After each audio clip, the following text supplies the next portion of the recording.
100 ദിവസം പൂർത്തിയാക്കിയ തൊഴിലുറപ്പ് തൊഴിലാളികൾക്ക് 1000 പ്രോത്സാഹന ധനസഹായം. ഏറ്റവും പുതിയ ഔദ്യോഗിക അപ്ഡേറ്റ്. എല്ലാവർക്കും ഇൻഫോ മീഡിയ ബ്ലോഗിൻ്റെ ഏറ്റവും പുതിയ ഒരു വാർത്താ അപ്ഡേറ്റിലേക്ക് സ്വാഗതം.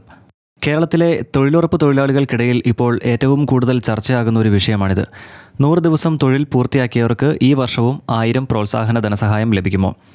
കഴിഞ്ഞ വർഷങ്ങളിൽ 100 ദിവസത്തെ തൊഴിൽ പൂർത്തിയാക്കിയ തൊഴിലുറപ്പ് തൊഴിലാളികൾക്ക് കേരള സർക്കാർ 1000 പ്രോത്സാഹന ധനസഹായം നൽകിയിരുന്നു. അതുകൊണ്ട് തന്നെ ഈ വർഷവും അതേ ആനുകൂല്യം ലഭിക്കുമോ എന്ന പ്രതീക്ഷയിലാണ് നിരവധി തൊഴിലാളികൾ. എന്നാൽ ഇപ്പോഴത്തെ ഔദ്യോഗിക സ്ഥിതി എന്താണെന്ന് നമുക്ക് നോക്കാം.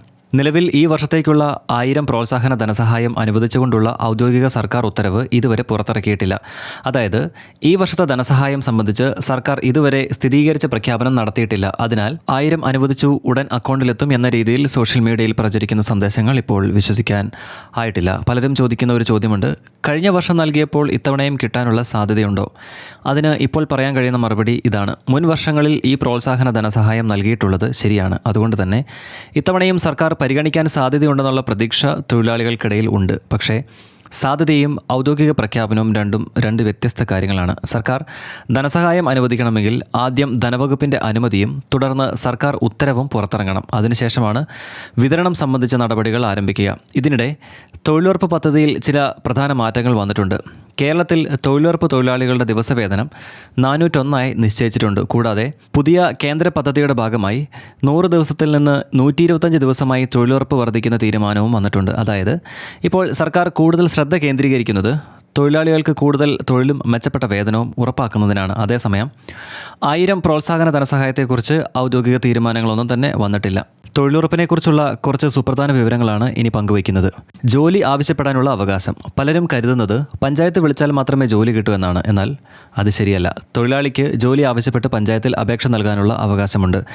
നിശ്ചിത സമയത്തിനുള്ളിൽ ജോലി നൽകാൻ കഴിയില്ലെങ്കിൽ നിയമപ്രകാരം തൊഴിലില്ലായ്മ വേതനത്തിന് അർഹത ഉണ്ടായേക്കാം. ഇനി വേതനവുമായി ബന്ധപ്പെട്ടിട്ടുള്ള കുറച്ച് കാര്യങ്ങൾ. തൊഴിലുറപ്പ് കൂലി നേരിട്ട് തൊഴിലാളിയുടെ ബാങ്ക് അല്ലെങ്കിൽ പോസ്റ്റ് ഓഫീസ് അക്കൗണ്ടിലേക്ക് DBT വഴിയാണ് നൽകുന്നത്. ഇടനിലക്കാരോ കൈപ്പറ്റി നൽകുന്ന മറ്റ് രീതികളോ ഇവിടെ സാധാരണയായി ഇല്ല. കൂലി വൈകിയാൽ നഷ്ടപരിഹാരത്തിനും അവസരമുണ്ട്. നിശ്ചിത സമയത്തിനുള്ളിൽ കൂലി ലഭിക്കാത്ത സാഹചര്യങ്ങളിൽ വേതനം വൈകിയതിനുള്ള നഷ്ടപരിഹാരം ആവശ്യപ്പെടാനുള്ള വ്യവസ്ഥ പദ്ധതിയിലുണ്ട്. എന്നാൽ തൊഴിലാളികൾക്ക് പരമാവധി പേർക്ക് ഇതിനെപ്പറ്റി വലിയ ധാരണയില്ല.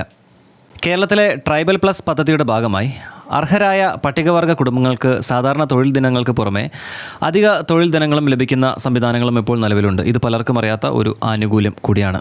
തൊഴിലുറപ്പിൽ ചെയ്യുന്നത് റോഡ് വൃത്തിയാക്കലോ അല്ലെങ്കിൽ കുഴി ഒഴിക്കലോ മാത്രമല്ല, ഇതിൽ ഉൾപ്പെടുന്ന മറ്റ് ജോലികളുണ്ട്. അത് ഏതൊക്കെയാണെന്നാണ് ഇനി പറയാൻ പോകുന്നത്.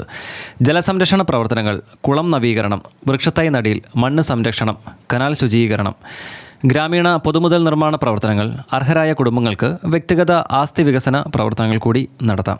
ജോബ് കാർഡ് നഷ്ടപ്പെട്ടാൽ ഉടൻ പഞ്ചായത്തിൽ അറിയിക്കണം. ആവശ്യമായ നടപടികൾ പൂർത്തിയാക്കി പുതിയ ജോബ് കാർഡ് ലഭ്യമാക്കാൻ അപേക്ഷിക്കാം. ജോബ് കാർഡ് തൊഴിലാളിയുടെ ഒരു പ്രധാനപ്പെട്ട രേഖയാണ്. നിങ്ങളത് തീർച്ചയായും നിങ്ങളുടെ കൈവശം സൂക്ഷിക്കണം. തൊഴിലുറപ്പുമായി ബന്ധപ്പെട്ട് ഇത്രയൊക്കെ അറിയിപ്പുകളാണ് ഇപ്പോൾ നൽകാനുള്ളത്. നിങ്ങളുടെ വിലയേറിയ അഭിപ്രായങ്ങൾ കമൻറ്റ് ബോക്സിൽ രേഖപ്പെടുത്തുക. നമുക്കപ്പോൾ മറ്റൊരു വാർത്താ അപ്ഡേറ്റിൽ കണ്ടുമുട്ടാം. നന്ദി.